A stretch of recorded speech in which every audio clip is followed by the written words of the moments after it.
எல்லாருக்கும் வணக்கம். என் பேர் கார்த்திக். நம்ம கோயில்களில் சக்கரை பொங்கல் சாப்பிட்ருப்போம். அந்த கோயிலில் சாப்பிட்ற சக்கரை பொங்கல் மட்டும் எப்படி அவ்வளோ டேஸ்ட்டாக இருக்குன்னு நீங்கள் என்னைக்காவது யோசிச்சு பார்த்துருக்கீங்களா? அதுக்கு ஒரு சீக்ரெட் இன்க்ரீடியன்ட் இருக்கு. அதை நான் உங்களுக்கு இன்னைக்கு செஞ்சு காட்ட போறேன். வாங்க நம்ம வீடியோக்குள்ள போகலாம். இப்போ நம்ம சக்கரை பொங்கலுக்கு தேவையான பொருட்கள் என்னென்னு பார்த்துடலாம். ஒரு 200 கிராம் அளவுக்கு பச்சரிசி, ஒரு 50 கிராம் அளவுக்கு பாசிப்பருப்பு, தேங்காய் இந்த மாதிரி சின்ன சின்ன ஸ்லைஸாக சீவி எடுத்துக்கோங்க. ஒரு 1/2 கிலோ அளவுக்கு வெல்லம், முந்திரி திராட்சை, அதுக்கப்புறம் கொஞ்சம் ஏலக்காய் பொடி. இங்கே இருக்க பொருட்களில் நான் அந்த சீக்ரெட் இன்க்ரீடியண்ட்டை சேர்க்கலை. அதை நான் சமைக்கும்போது சொல்கிறேன். வீடியோவை ஸ்கிப் பண்ணாமல் பாருங்கள். முதல்ல அடுப்பை பற்ற வச்சு பாசிப்பருப்பை நம்ம லைட்டாக பொன்னிறமாக வறுத்து எடுத்துக்கலாம்.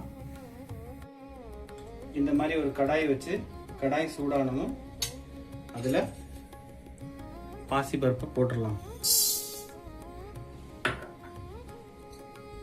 ரொம்ப வறுக்கக்கூடாது, லைட்டாக பொன்னிறமாக வச்சு வறுக்கணும்.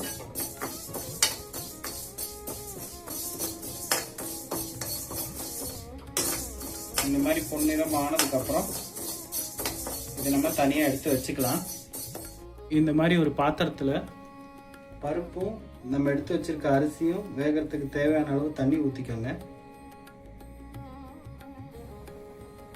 இந்த தண்ணி கொதிக்கிற அதே மீன் டைமில் நம்ம பக்கத்தில் இன்னொரு கடாயில் வெல்லம் பாகுக்கு ரெடி பண்ணிடலாம்.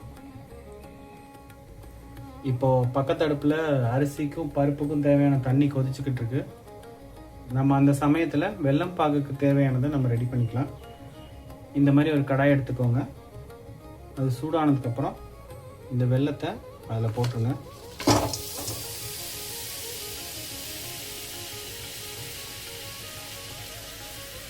வெல்லத்தை போட்டுட்டு கொஞ்சமாக தண்ணி விட்டுக்கலாம்.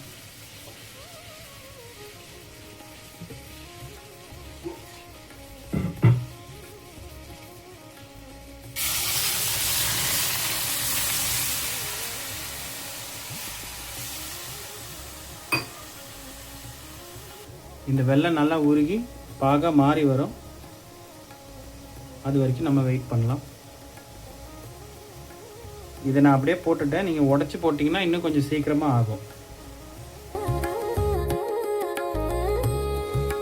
இப்போ தண்ணி நல்லா கொதிச்சிருச்சு. இதில் நம்ம பருப்பும் அரிசியும் போட்டு வேக வச்சிடலாம். ஃபஸ்ட்டு நான் பருப்பு போட்டுடுறேன்.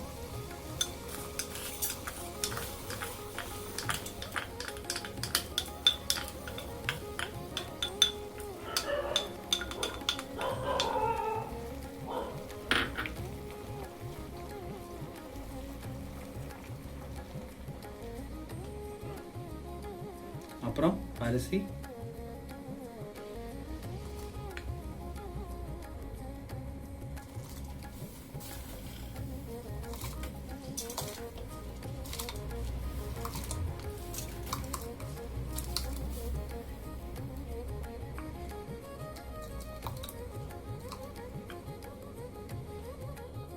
அரிசி நம்ம போட்டாச்சு.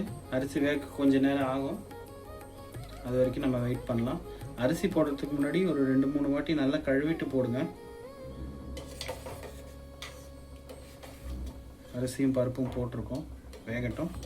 இந்த மாதிரி பாத்திரம் இருந்தால் இந்த மாதிரி பாத்திரத்தில் வச்சு போடுங்க. சப்போஸ் இந்த மாதிரி பாத்திரம் இல்லை, எனக்கு டைம் இல்லைன்னா நீங்கள் குக்கரில் கூட வச்சுக்கலாம். இங்கே பாருங்கள், சாதம் நல்லா வெந்துருச்சு. ஆனால் இன்னும் கொஞ்சம் குழைவாக வரணும். வந்ததுக்கப்புறம் நம்ம வேறு பாத்திரத்துக்கு மாற்றிடலாம்.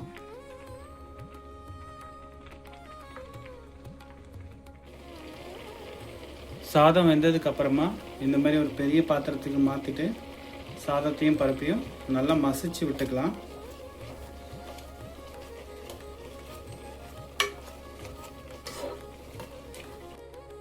நமக்கு வெல்லம் நல்லா உருக்கிடுச்சு. ரொம்ப கட்டியாக இல்லாமலும் ரொம்ப தண்ணியாக இல்லாமல் ஓரளவுக்கு இந்த கன்சிஸ்டன்சியில் இருக்க மாதிரி பார்த்துக்கோங்க. கொஞ்சம் லூஸாக இருந்தால் ஓகே தான். ஏன்னா நம்ம சாப்பாடு கூட போட்டு கலக்கும்போது பார்க்க தண்ணி மாதிரி தெரிஞ்சாலும் கொஞ்சம் நேரம் பொறுத்து இறுகிடும். ஸோ அதனால் கொஞ்சம் தண்ணியாக இருந்தால் பரவாயில்ல, ஒன்றும் பிரச்சனை இல்லை. இப்போ இந்த மாதிரி இருக்க ஸ்டேஜில் தான் நம்ம வந்து அந்த சீக்ரெட் இன்க்ரீடியன்ஸை ஆட் பண்ண போகிறோம். அது என்னென்னு பார்த்துடலாமா?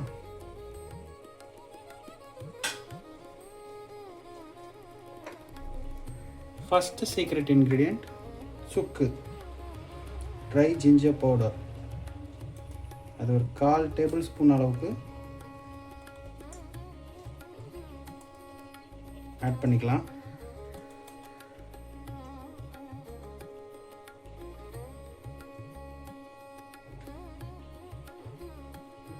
அப்புறம் இன்னொரு சீக்ரெட் இன்க்ரீடியன்ட் கூட இருக்குது. அது என்னென்னா ஜீரகப்பொடி.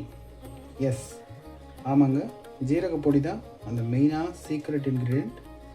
இதுவும் ஒரு 1/4 டீஸ்பூன் ஆட் பண்ணிக்கோங்க. ரொம்ப இல்லை, 1/4 டீஸ்பூன் தான். கொஞ்சமாக தூவி விட்டுட்டு நல்லா கலக்குங்க.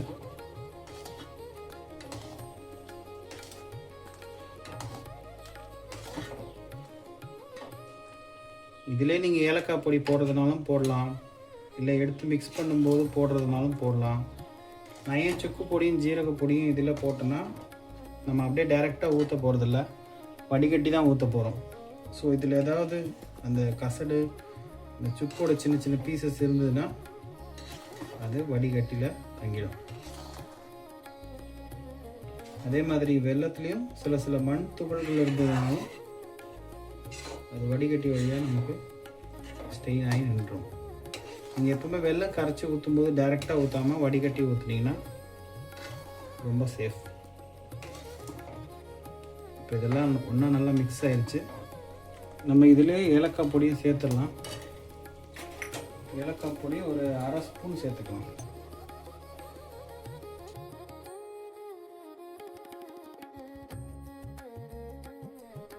சாதம் நல்லா மசிஞ்சு வருது. இந்த மாதிரி ஒரு குழிக்கரண்டி எடுத்து நல்லா அப்படி மசிச்சு விட்டுக்கோங்க.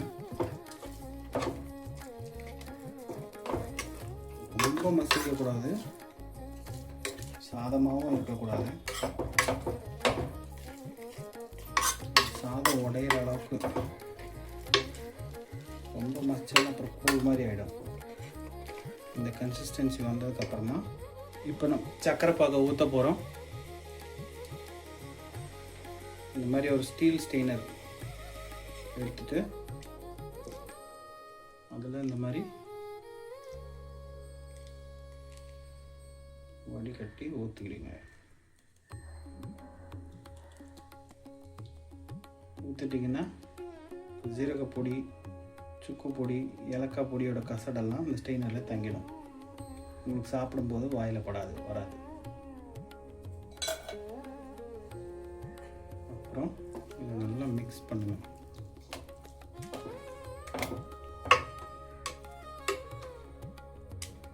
சாதம் கட்டியாக இல்லாமல் சர்க்கரை பாகு கூட ஒன்றா நல்லா மிக்ஸ் ஆகிற வரைக்கும் மிக்ஸ் பண்ணிகிட்டே இருங்க.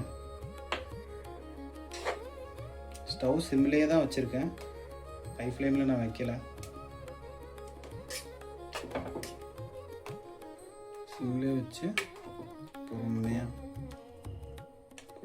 மிக்ஸ் பண்ணிகிட்டே வாங்க. உங்களுக்கு அந்த சக்கரை பொங்கல் கலர் மாறுறது தெரியும். அதே மாதிரி வெல்லம் வாங்கும் போதும் கரெக்டாக பார்த்து டார்க் கலரில் இருக்க வெல்லமாக வாங்கினீங்கன்னா தான் இந்த மாதிரி டார்க் கலரில் உங்களுக்கு சக்கரை பொங்கல் கிடைக்கும்.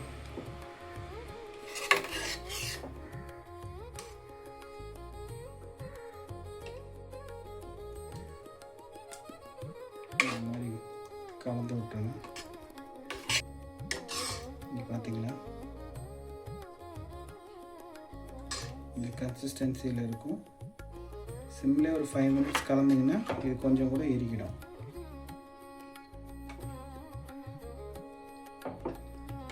நல்லா மேஷ் பண்ணி விட்டுக்கோங்க.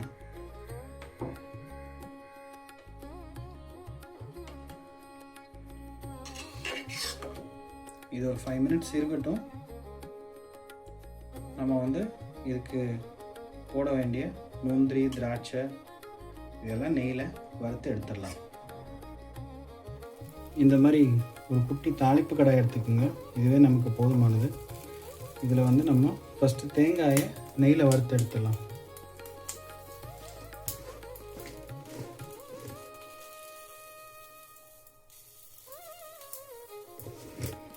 கடாய் சூடானதும் ஒரு 2 டேபிள் ஸ்பூன் அளவுக்கு நெய் நெய் நீங்கள் எவ்வளோக்கு எவ்வளோ விடுறீங்களோ அவ்வளோக்கு அவ்வளோ சக்கரை பொங்கல் டேஸ்ட்டாக வரும். இப்போது நெய் சூடாயிடுச்சு. இதில் நம்ம ஃபஸ்ட்டு தேங்காய் ஸ்லைஸ் பண்ணி வச்சுருந்தோம்ல அதை போட்டு வறுத்து எடுத்துடலாம்.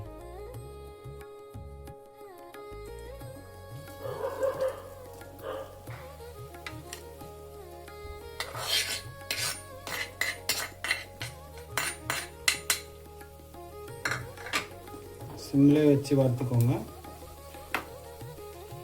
ஹை ஃப்ளேமில் வச்சிங்கன்னா தேங்காய் கருகிடும், டேஸ்ட் நல்லா இருக்காது.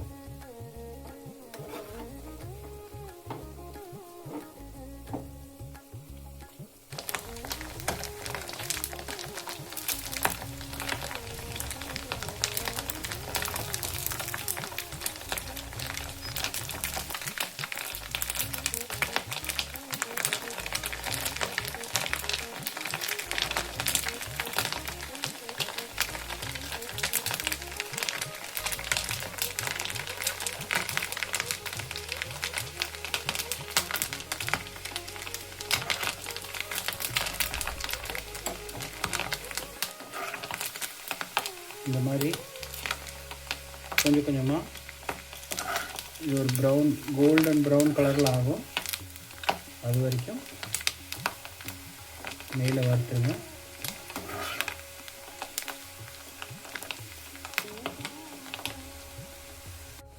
இப்போது தேங்காய் கோல்டன் ப்ரௌன் ஆகிடுச்சு. நம்ம இதை எடுத்து தனியாக ஒரு பாத்திரத்தில் போட்டு வச்சுக்கலாம்.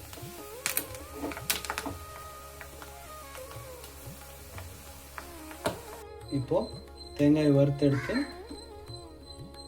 அதே நெய்யில் நம்ம வந்து திராட்சையை வறுத்தெடுக்க போகிறோம். ஏன் திராட்சை தனியாக முந்திரி தனியாக வறுத்தெடுக்கிறோன்னா திராட்சை சீக்கிரம் கருகிடும். அதனால் ஃபஸ்ட்டு திராட்சை இந்த மாதிரி உப்பி வர அளவுக்கு வறுக்கிறோம்.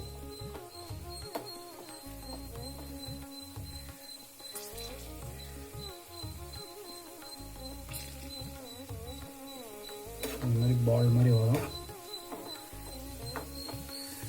இந்த மாதிரி வந்தோடனே நம்ம எடுத்துடலாம்.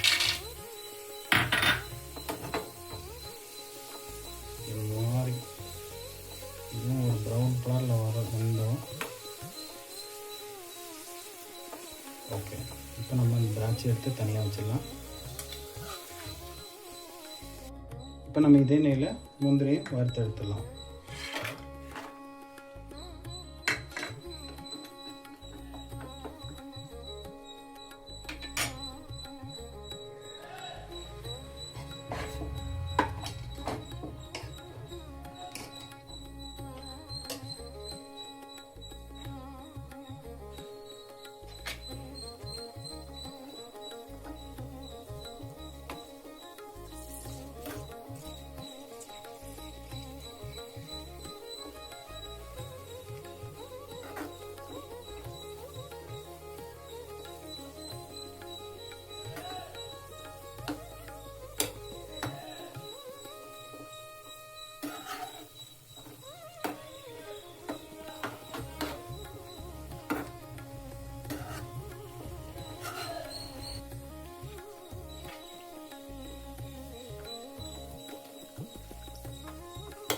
இப்போ முந்திரி நல்லா வறுபட்டுருச்சு. முந்திரி எடுத்து தனியாக வச்சுருவோம். இது பாருங்கள், ஓரளவுக்கு இறுகிடுச்சு. இந்த கன்சிஸ்டன்சி வந்த உடனே இந்த கன்சிஸ்டன்சியில் நம்ம எடுத்துடலாம். ஏன்னா இது இருக்க இன்னும் இறுகிடும். ஸோ அதனால் இப்போ எடுத்து வச்சிட்டோன்னா அப்புறம் சாப்பிட்றதுக்கு கரெக்டாக இருக்கும். இப்போ இதில் நம்ம வறுத்து வச்சுருக்க தேங்காய், முந்திரி, திராட்சை இது எல்லாத்தையும் ஒன்றா போட்டுடலாம். முந்திரி, திராட்சை,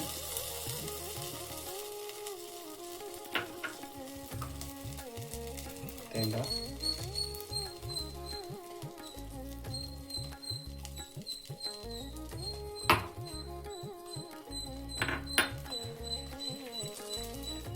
அதுக்கப்புறம் நம்ம தாளிக்க வச்சிருந்த நெய்.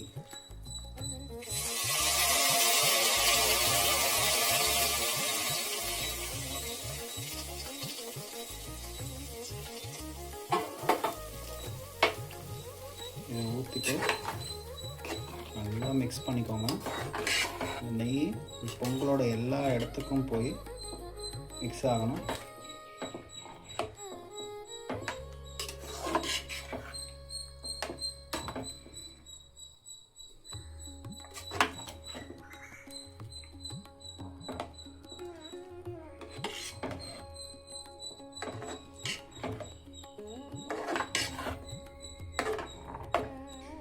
நல்லா மிக்ஸ் பண்ணிட்டோம். இப்போ நம்ம கடைசியாக அடுப்பை ஆஃப் பண்ணுறதுக்கு முன்னாடி ஒரே ஒரு சிட்டிகை பச்சை கற்பூரம் மட்டும் சேர்க்க போகிறோம். இது ஆப்ஷனல் தான். இது ஒரு எக்ஸ்ட்ரா ஃப்ளேவர் கொடுக்கும். பிடிச்சவங்க யூஸ் பண்ணிக்கோங்க. பச்சை கற்பூரம் டேஸ்ட் எனக்கு பிடிக்காதுன்னா ஸ்கிப் பண்ணிவிடுங்க.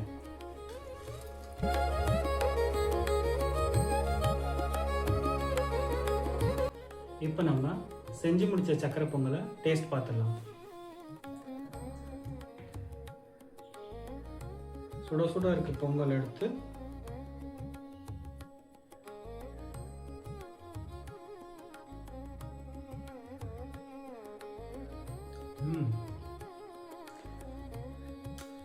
சூப்பராக இருக்குங்க.